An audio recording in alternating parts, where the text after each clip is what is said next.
welcome to the Figure It Out podcast. I'm Jonathan Gerhardt, the host of the podcast and the founder of Figureitout Media. Today we have on Casanova Brooks. Really excited to have him on. We connected on social media, on Instagram about a week ago, and his story was something that really caught my eye. Casanova, thanks so much for joining me today. How are you doing? You want to give yourself a little bit of an introduction? Yeah, I appreciate you having me. And what's up? Do you have something that you call your audience, your tribe? Figure It Out Nation or anything like that? Yeah, we haven't named him yet. Maybe that's something we can think about down the road. But I like Figure It Out Nation. That's pretty cool. Yeah, Figureitout Nation, something like that. But I love it. So, well, what's up, everybody? I appreciate you all listening to this episode. And yeah, just a little bit about me. For me, I would say that I'm really a serial entrepreneur, but at heart, I'm a relationship builder. Everything that I've been able to build my entire life has come off of relationships. And I've really just felt like it's never about what you know, not necessarily even who you know, but who knows you.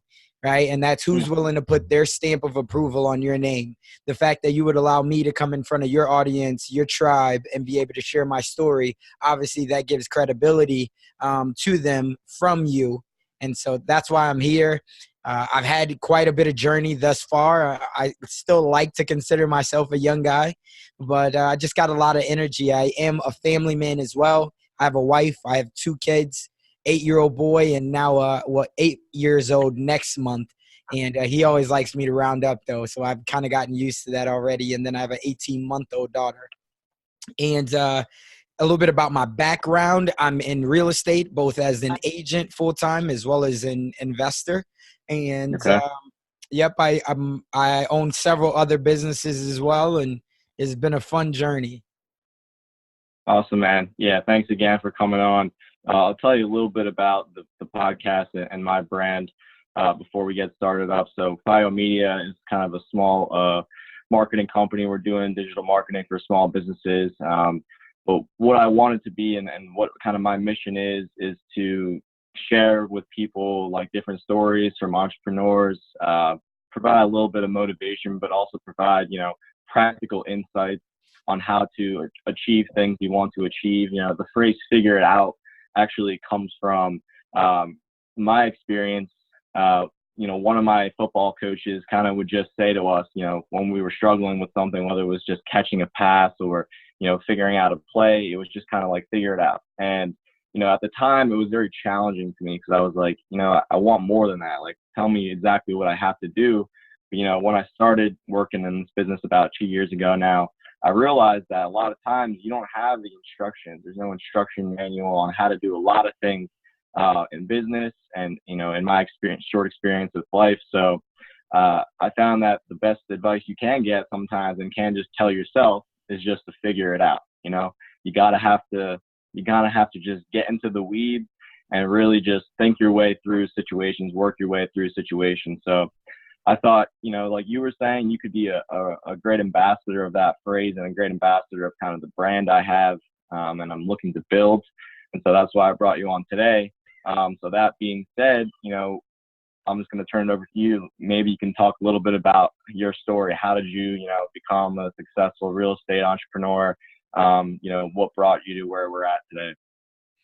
Yeah, so I would say, first off, for me, I was always a young kid with big dreams, right? And so I grew up with a single mom, and my grandma kind of stepped in to help lead the way for taking the place of my father since he was never in my life. Now, I always like to tell people from the beginning that even though I never had financial resources or financial literacy, I did have to figure it out. But one thing that I did have was I always had the love and support of the people in my family. So that was huge for me. And I just never wanted to let them down. So I knew that I had to figure it out. So growing up, I never seen anyone who was really an entrepreneur that was doing it the legal way, right? Because I grew up in South Side of Chicago before my family made the decision to move me to Sioux City, Iowa. So my entire life, I've been based out of the Midwest. Now I live in Omaha, Nebraska. I've lived here for 5 years. And I've had so many different jobs. Like I probably had about 17 different jobs. Like I was going through everything. I mean, from when I first started, when I was young, my first ever job was I was pumping gas for people.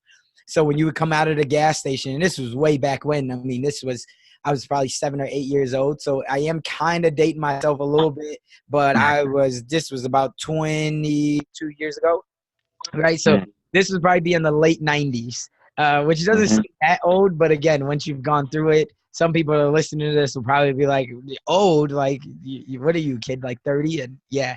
So that was like my first ever job. And I seen that I could go out there and I could really create my own income as long as I was willing to serve other people, right? So when you would come out of the gas station and I would just be sitting right there and I would say, hey, can I pump your gas, Mr. or Mrs.? And then they'd be like, yeah, okay. And then I was obviously looking for some type of a compensation or a tip or something, but sometimes people would just say, okay, thank you, and then they would drive off. But more times than not, as long as you have, really the character, the word that I'm looking for, I guess you could use, for lack of a better term, charisma, to be able to sway them over, then they would say, you know what, I love the fact that he could be out here doing anything else, right? He could be stealing, he could be fighting, he could be doing anything. He's here trying to make a little bit of a living. Here's $1.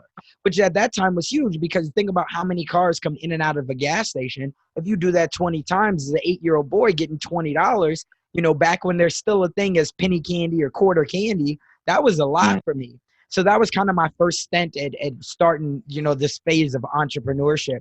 And then from there, I was always just looking for different jobs where I could control my own income, but at the same time, control my own time.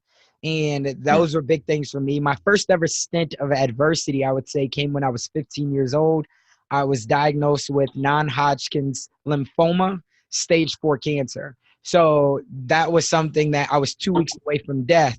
And when we went to the hospital, because I was having, trouble breathing, I mean, I was very active in high school. So I ran track, I played basketball and football, and I was a part of the dance squad. So I was very active. I was very popular in high school, and that was something that no one saw coming. And then next thing you know, a doctor says, hey, we got to ship you to the University of Iowa because we think that this is way worse than what we originally expected. So I went through 2 years of chemo there, been in remission ever since. And once I got done with the cancer, that was my first ever realization or epiphany that, like, listen, you got to take life by the horns. Otherwise, it's going to pass you by, and you never know if today is your last day, because they had told my mom and grandma, if we would have waited 2 more weeks, I could have just died naturally. And it was like, whoa. And so then I went through that. And from there, I was really so driven and focused on making sure that I could live life by my design, that I wasn't going to allow someone else to tell me what I had to do, or, and that's where I as well have a podcast, and it's called Dream Nation. And the reason behind that kind of stems from, having the cancer. And it's those of us who dare to dream while the rest of the world is settling for what society tells us is reality.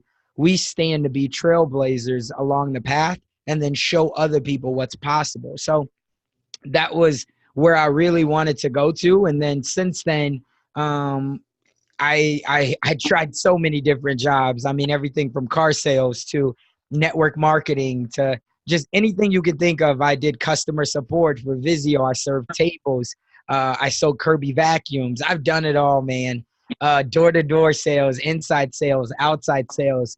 And then I stumbled 5 years ago, I made the decision to move my family to Omaha, Nebraska. Now, before moving here, I knew nothing about Omaha at all, my wife nor I. But what I did know was I did want a better opportunity for my son, and now my daughter. And I knew that wasn't going to come if I stayed in my same place, right? So it's again, like, you have to figure it out. And so for me, I knew that I wanted more out of life than what I was given.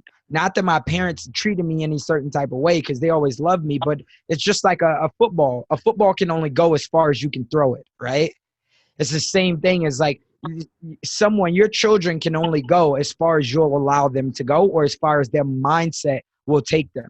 So again, if you never had financial literacy, right, then they got to figure it out, or you have to figure out how to give them better opportunities, right? I have a saying that I absolutely love, which is, if I didn't come from a wealthy family must come from me, right? So that's something that I loved. And then 4 years ago is where I really went through my second big round of adversity. So within 1 week, I lost my mom, I lost my job, and I lost my home all in the same week. Mm. 9 months later, though, I don't say that as a pity party because, again, what did I have to do? I had to figure it out.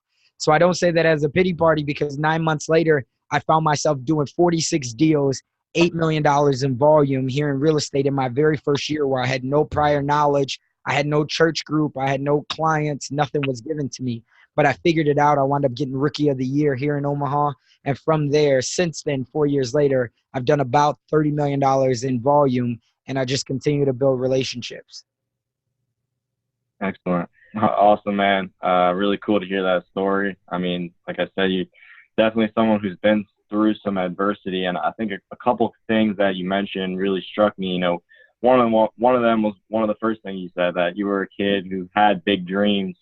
You know, I kind of wanted to, you know, like, you think that is important to your success? And what would you say to a kid nowadays, or even like, you know, someone graduating college right now with big dreams of living above, you know, what society tells them they should be living? You know, should they follow those dreams and pursue it?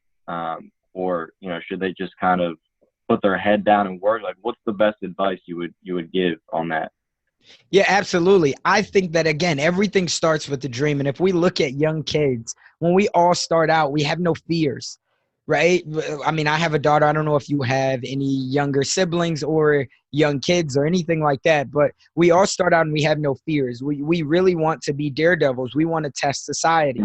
We want to test the world, because the only limitations are the limitations that we put on ourselves or we allow someone else to put on us.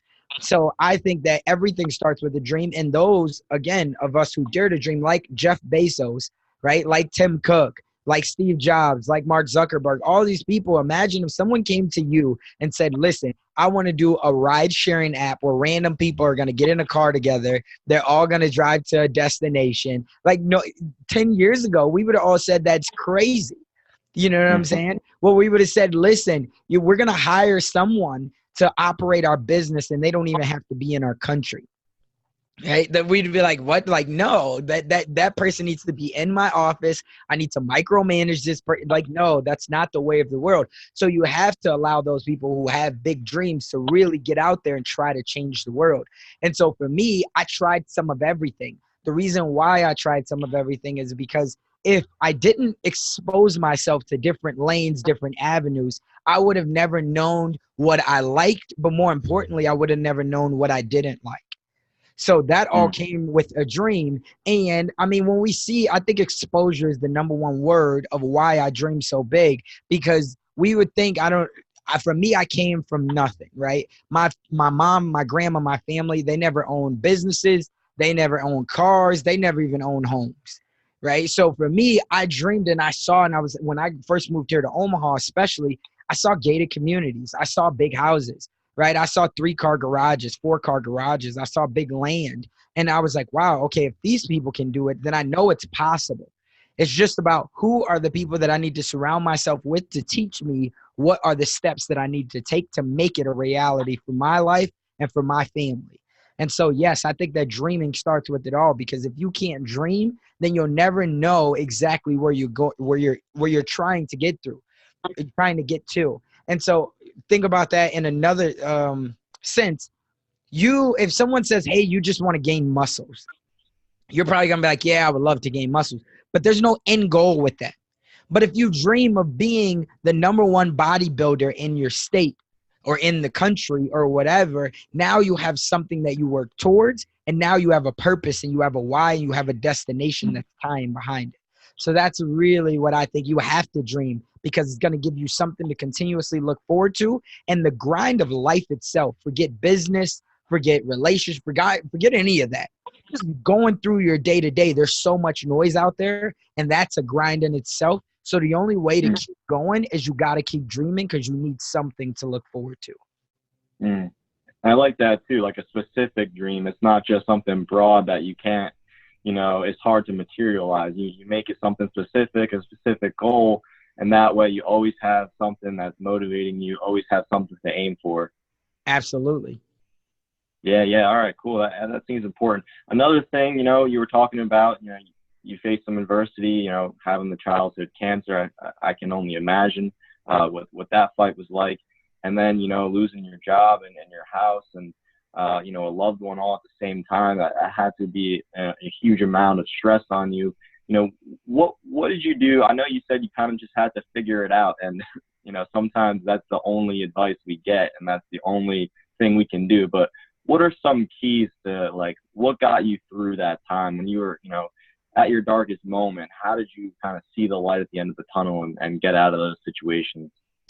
Yeah, so I would say two things. One, that I had big dreams and I knew that, if I wanted to change anything else, if I wanted to still live out my purpose and my potential to allow my mom to really see that, she raised someone worth raising, right? Then I knew that I had to get out there and I had to take action. The second thing, uh, excuse me, the second thing, which I think was just as important, was my family, my immediate family, led by my wife. So my wife is continuously always allowed me to go after my dreams. And when I tell you that I tried some of every job, like I did it all. So I quit real jobs to become a professional, or to try to become a professional gamer. I was a professional poker player for 2 years. I wound up getting my passport when they shut down online poker, so then I could move to Canada and continue to play. I tried it all, bro. And so my wife was always, she bet on me early and often, right? And I think that that needs to be said, because a lot of the times we're only thinking us, us, us, us.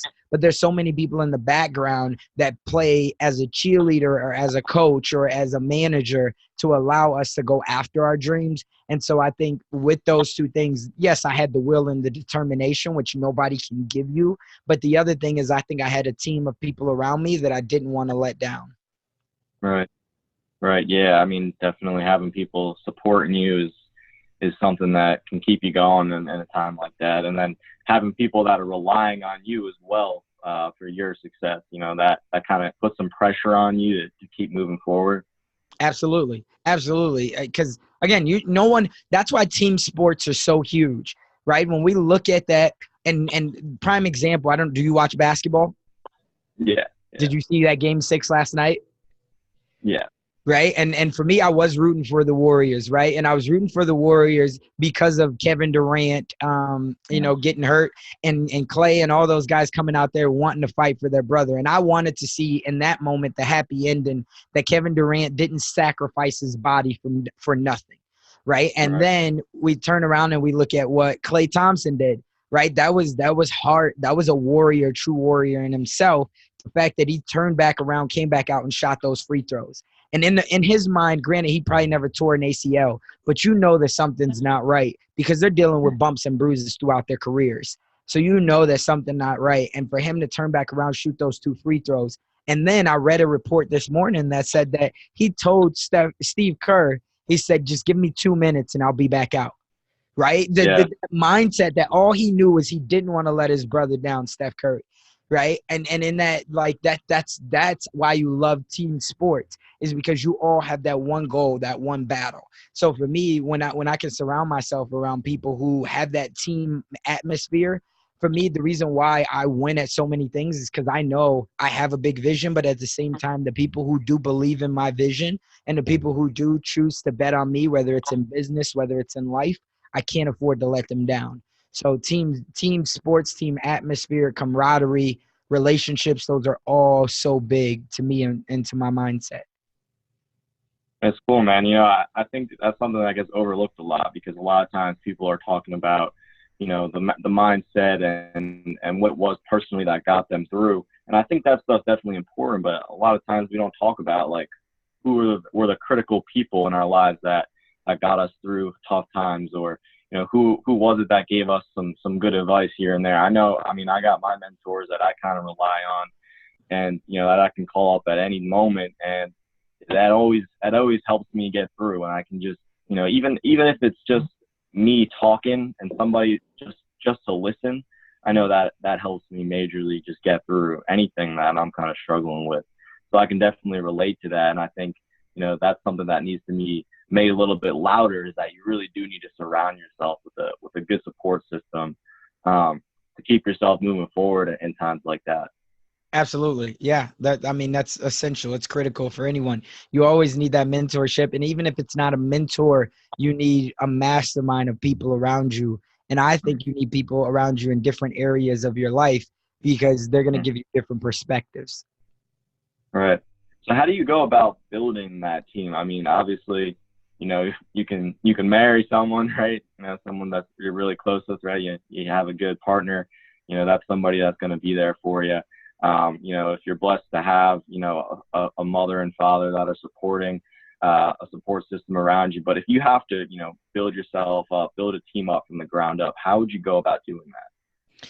Yeah, from the ground up, I think the first thing that I'm going to do is I'm never going to sway away from my vision, right? So I think when you're talking, everybody has their own goals, their own dreams. So you can't allow somebody else, especially if they've never done it before, to sway you off of your vision. And then you got to be able to portray or articulate is a better word. You got to be able to articulate your vision to many people, right? And you can do it in the form of one-on-one meetings. You can do it in the form of webinars. You can do it in the form of coaching, however you do it. And then there's those people that are going to gravitate towards you to say, listen, I do believe in what you're saying. And not everyone wants to be the face of something, right? So what I mean by that is whatever your vision is, some people could say, you know what, I love your vision. I would just rather be a background person on this particular thing, right? So let's say your thing is like a nonprofit and someone else is like, I love the fact that you want to start this nonprofit, but I'm going to be honest, like, I don't want to go out there and have to do a lot of fundraising, but what I can do is I can do the paperwork for you, right? And you know that you have different strengths and you have weaknesses. The thing that I think where most people go wrong is they don't want to acknowledge their weaknesses. And this took me a very long time as well. When you become an entrepreneur, we think that we can do everything and we think that we have to do everything. There's something that I put out there in my book and it says, if you don't have an assistant, you are the assistant, right? And us as entrepreneurs, a lot of times we are assistants in so many things because we don't want to give up that. So how you go about building your own team is you figure out, what are my strengths?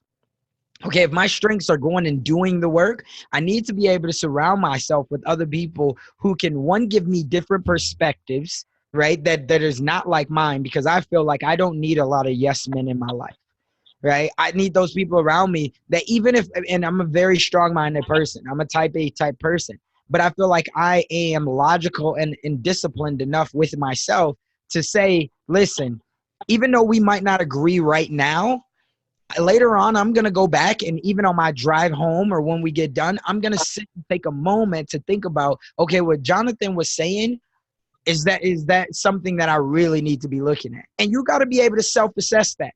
Were they trying to give you this advice in the form of fear, or were they trying to give you this advice in the form of actual love, right? And sometimes those can be one and the same. So that's why I said everybody could tell you how to do it, but they've never done it. Is that person that you're listening to this advice, have they already done it? Have they already started up a business? Have they already been in a marriage? If they've been in a marriage, have they been in 3 marriages and their last marriage has been going on for 20 years? So they learned from the first 2, but now their third one. Otherwise, if they're just getting done with their third marriage, right, and none of them have lasted more than 6 months, and you're on your first marriage, but you're already 2 years in, you got to assess that, right? So it's really just being very aware of where I am right now. What are my strengths? What are my weaknesses? And the people around me, what have they accomplished if I'm asking for their advice?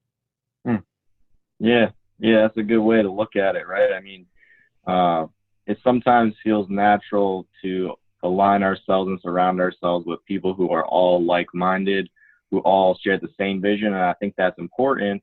But at the same time, if you do have weaknesses, I think it makes a lot of sense to surround yourself with people who can kind of compensate for those weaknesses, who maybe that area of weakness is their strong suit, and together you kind of holistically can cover both of those topics, both of those different categories.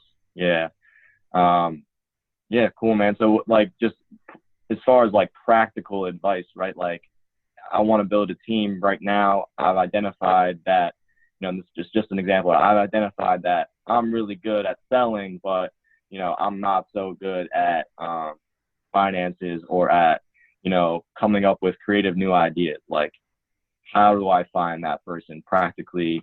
Where do I go? Who do I call? Yeah, so I would say that the first thing I would look at is, do I know somebody that are very close to me that's already doing it? And can I reach out to that person and just tell them, hey, here's the things that I already have going right. And then, but here's some things where I'm lacking at, because naturally people like to help other people, right? But you have to show them that you've already taken some type of action. If you don't have anybody like that in your circle, look at Facebook groups, right? I think Facebook groups can be really, really vital to say, hey, because you're a part of a community, and you have to look at what are you already, have you been serving this community in any just way that you have knowledge? So you always got to be looking to give. And then you say, okay, hey guys, does anybody know of a virtual assistant? Does anybody know of a bookkeeper? Use someone that's very close to you first, because then you can get the recommendation, and then it gives credibility on both ends. It gives credibility Right. to the person who you're going to be reaching out to because of that connection in the middle, right? If you Right. don't know any of those people, then I'm probably going to a website like like Upwork or freelancer.com or something like that, and I'm going to try to find, and then you can look at someone's resume. Or if you already have, a solid business and you're looking for somebody else, there's websites out there like indeed.com, and you could go Right. to that, or ZipRecruiter. There's many ways nowadays. I think the number one thing of what you want to do is use social media as a tool, and then at the same time you use Google. Right. Right. Yeah. I mean, I connected with you just by kind of on Instagram, searching up some hashtags, going through some different posts and finding people who are like-minded, engaging in these communities. And I think that's a really effective tool to kind of find like-minded people, find somebody who might be able to fill a void in your business. But I heard you say too, in that little narrative, like, you have to show them that you already have existing business. So let's say now that I do find someone, I think they're the right fit. They're somebody that can really impact my business, but they already have a job. They're already doing something. How can I convince them of my vision? How can I convince them to join my team? Yeah, so I think that it's gonna be about your vision, right? So people want to be a part of something that's a lot bigger than them. You got to show them where they're going to go. If we talk about, let's even talk about women. A lot of the times when people say like this, like, does the man need to lead? Does the woman need to lead? A lot of the times I think women, they can be just as capable, just as smart, but they love having a man that's in front that can kind of lead the pack. It's just my opinion, right? Not to say that they're not strong enough, because I believe my wife is more than capable enough, but having someone else, because at the end of the day, there needs to be a quarterback and there needs to be a receiver, right? These are all just my opinions, but when you look at it, you can't have two Tom Brady's on the team. That doesn't work very well, right? But when you have a Tom Brady and you have a Rob Gronkowski, that works a lot better. Not to say that Rob Gronkowski isn't the best in his position and what he's doing, but he knew that he needed somebody to lead that, right? So I think that your vision has to be big enough to be able to show somebody else where they're going. And then the second part of it is, what is the value that you bring?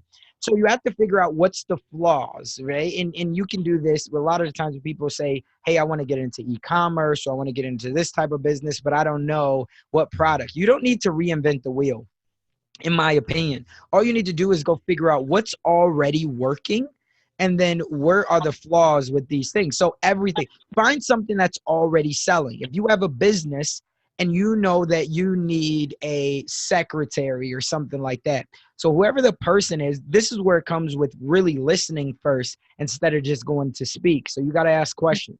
If you find somebody and you feel like, hey, this is that person for me, well, as you interview them, you're going to ask them, okay, I know you love your job. I know you've been there for 5 to 7 years, but if there was one thing that you could change before you even say you want to hire that person, if there was one thing that you feel like you could change, or if there was one thing that your job or your boss could do better, right? What would that thing be? I'm always curious to know, because I want to make sure that I'm giving that to my staff.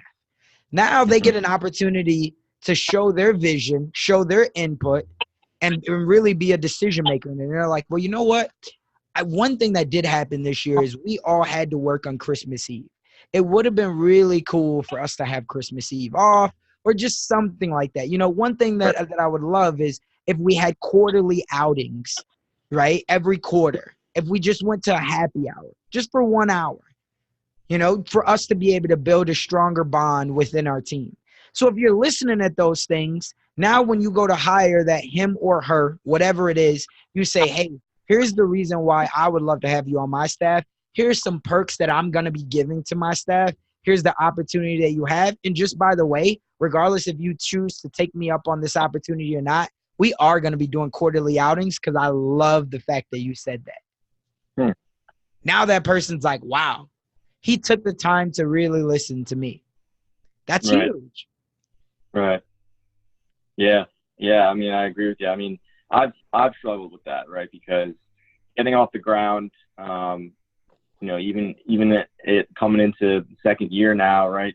It's still like, if somebody is working for a full-time marketing agency in New York City, right? Because I'm in New Jersey, and, a lot of friends and people in my network are working in New York, right? They're getting paid a big-time salary. So to convince them, like, hey, come join this startup, it's in New Jersey. We're not going to be able to compete with the salary, but, I have to sell them on the vision. Like you said, I really have to prove to them that, where we're going to go is going to be better than where you're going to be 2 years working for your agency. You're going to have these additional freedoms. You're going to have these additional perks that are really going to be more beneficial than, just the money in your pocket. And sometimes it's very hard to sell people on that. But I guess it's a matter of finding the right person who's kind of willing to take that chance, who maybe does have that dream, who maybe does think that, what, one thing I do hate about my job is that, my boss doesn't let me pursue my vision. My boss doesn't let me kind of have the freedom to come up with my own ideas. And, if I'm able to kind of capture that, listen to that when somebody's telling me, and then give them those additional freedoms, that seems like it would be a great way to kind of bring them on board. Yeah, absolutely. And just understand that maybe, which is tough for a business owner, but understand maybe you're not the guy to pitch the vision, right? So what I mean by that is, if that's not your strong suit, find somebody who it is their strong suit, right? Because for Jeff Bezos is not the guy out here hiring for Amazon. Right? Like, he found one or two people who he did pitch that vision to of, here's how we're going to build Amazon. But nowadays, like, that's not what he's doing, right? He's focusing on the high level strategies. For anybody that's coming to partner with Berkshire Hathaway and Warren Buffett isn't the guy that's going to sell you on why you should be with Berkshire Hathaway, right? Not unless you're Jeff Bezos, right? You're not having that conversation with them. So figuring out, again, how you can focus on, instead of figuring out how, figure out who. If you're trying to figure out how can I pitch out this vision, how can I do that? That's a whole nother skill set that you need to learn that just might not be your strength. But remember, if we look back at 15 minutes ago, what I said, figure out what are your strengths and what are your weaknesses. If that's not your strength, figure out who it is their strength. You pitch the vision to them, and they're going to go out and become your disciple to then bring on the other 10 to 15 people that's going to help you to grow your company. Yeah. I like that. You kind of overthink that, just pitching your own vision could be something that you need to bring somebody else on to do as well. Yeah, definitely. Yeah. Where a lot of businesses go wrong is again, they need a salesperson because they're maybe not the salesperson. Everybody doesn't have the want to really do sales like that. Even though everyone is a salesperson, right? No matter who you are, you're selling yourself to your wife, to your husband, to your business partner, to your kids. You're always telling somebody on why they should listen to you and why they should want to be in life partnership, whatever, with you. But some people, they just don't want to do that, and they can't fix their mind frame. They can't reframe their mind to understand that. So if you can't, you need to go get somebody that can do that. Right. So I'm going to push back a little bit, because you hear a lot about focusing on your strengths. And I do think that's super important, and we spent some time talking about it here. But, there's also the side of the argument, well, if you're not good at something, you can go on YouTube and learn about it. You can take a class. You can just go out and do it until you become good at it. So where do you think is the balance between, like, oh, I should go learn that new skill, or I should just bring somebody on who has that skill to, add to my weakness? I think it comes with two things: money and frustration. One, do you have the money to hire it out? If you do, if you know that your time, especially let's look at attorneys, right? We know attorneys bill off of hours, and this is just one business. I'm sure we can look at hundreds of them. But if we know attorneys bill off of hourly rates, so if their hourly rate is $300 an hour that they're billing you, and you can go hire somebody to do your paperwork for $20 an hour or $25 an hour, is it worth it? Absolutely. Right? Because I mean, they're going to handle everything else. The other part of it, even if you don't have the money, yes, it's going to be a lot more of a expense in your mind because you don't have the money. But then at the same time, you got to look at frustration. How, because I have to do this paperwork myself, is this frustrating me 2 to 3 hours out of my day? Where I'm like, where I'm thinking to myself, regardless if I say it out loud or not, oh my God, I don't want to do this. And oh my God, I could be doing something way better. Okay, well then that means that you need to invest. And if that allows you to invest, and maybe you can't look at things for long term, you got to look at it as a monthly. So I used to do this a lot when I was first hiring, and I was saying, oh my God, I got to pay somebody a $36,000 salary. Well, if we're really being honest, you're paying somebody $3,000 a month, right? So after 3 months, you've really only paid 9 months. You've really only paid $9,000. Now there is another cost that comes with that, is the cost of if that person does not work out, you have to go back through the hiring process. Right. But at least again, you're not out the entire 36,000. You're really only out 25% of that, right? So you have to look at it from two ways. One, do I have the money? And two, what is this frustration going to be like? Because if it's going to cause me a lot of frustration, then again, I got to be the assistant. And now it takes my focus off of getting more contracts and building better relationships, which will in turn bring more business in. Right. But, is it important for me or you or just the entrepreneur to self-develop? Like, let's say I'm not good at skills. Should I build my sales? I'm not good at sales. Should I build that up? Yeah, I get your question, and I would say I don't think so. If you're somebody who you love to learn things, then yeah. But look at it. How much do you think one thing that we all know is marketing is very, very important, right? And from a high level, I think I always go back to some of the most successful people that I know, right? But the most successful people that I know, they don't worry about the ins and the outs, right? Jeff Bezos, do you think he really understands the algorithm of Facebook ads? Right. He does not. He does not. Do you think he really understands the how important copywriting is? From a surface level, yes, he understands that certain words can trigger certain thoughts and certain actions. But at the same time, Jeff Bezos isn't worrying about that. He isn't worrying about the color schemes. He does what he does. He knows what he's good at. Warren Buffett, he doesn't know anything about Facebook ads. Right. So while I think that overall it's important for you to learn the surface level of things to understand what are the areas that you need to focus on in the beginning, trying to go to YouTube and learn Facebook ads, if that's not your strength and that's not what you want to do, no. There's a reason. I feel like the best thing that I've done is I've hired the best people around me for my business. My CPA, I pay him a lot of money, right? And the first time when I told my wife how much it was going to cost, my wife was like, no, there's no way. Because before that, I had a buddy who was doing it, who is a corporate accountant, but he was just doing it on the side for us. But I knew that if I wanted to really level up, I needed somebody who had a little bit more hands-on approach on my business and understood where my vision was going. And so I went and got a very good CPA. My attorney, she's very good, right? So don't skimp on your team and don't try to learn everything, because there's no one that can be an expert in every avenue. Yeah. Yeah, I mean, that makes a lot of sense. I think it's something I do struggle with, and it is not always easy to kind of just say I'm going to lay out, a big sum of money to bring somebody on. But if that person can bring you additional value, I guess it is worth it. And like you were saying, if it's not something you want to be doing, then you shouldn't be going and learning that skill or spending your time doing it anyways, because it's going to bring about more frustration, as you were talking about. Absolutely. Yeah. Yeah, well, I mean, I think that's been a lot of good stuff, man. To say that your story is inspirational, I think is an understatement. I think, someone like yourself who is sharing their story. Also, the fact that you're out here talking to me, but also you have your own podcast and you're sharing it. I think that's awesome as well.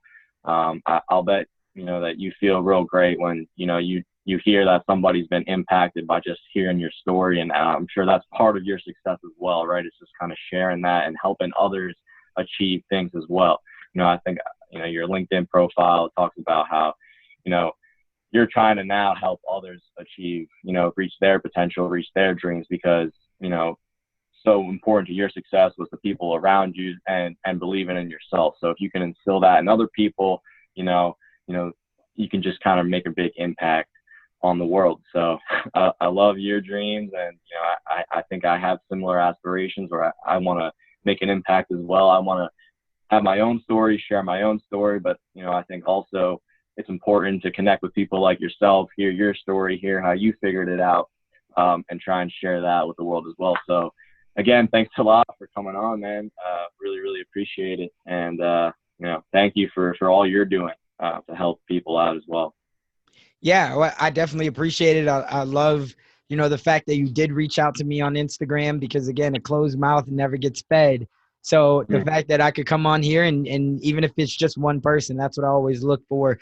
I love to be able to help people create a life by their design, right? And I love to be able to help people figure it out. They just got to be willing to take action. So I definitely appreciate you having me on. Yeah, no problem. Real quick before we close out, tell people where they can reach you at. Yeah, so on all the social media platforms, I'm on there, and it's just Casanova Brooks. So Casanova, and then Brooks. Otherwise, you can also reach me at my website, which is www.casanovabrooks.com. And yeah, check out the podcast. I love getting feedback on it. I've had some really good guests on there, and I only use it just like you're using it, to be able to give back to my community, be able to get some really bright minds, thought leaders, business owners, and share their stories, share their journey, and tactical information of how someone else can level up. Yeah, awesome. And what was the name of the podcast again? Dream Nation. Dream Nation. Yeah, awesome. Yes, sir. Yeah, cool. So yeah, we got to figure out too that if we're gonna go Bio Nation, I like that. Figure it out Nation, something like that. I'm gonna get back to you on that though. That's a good idea.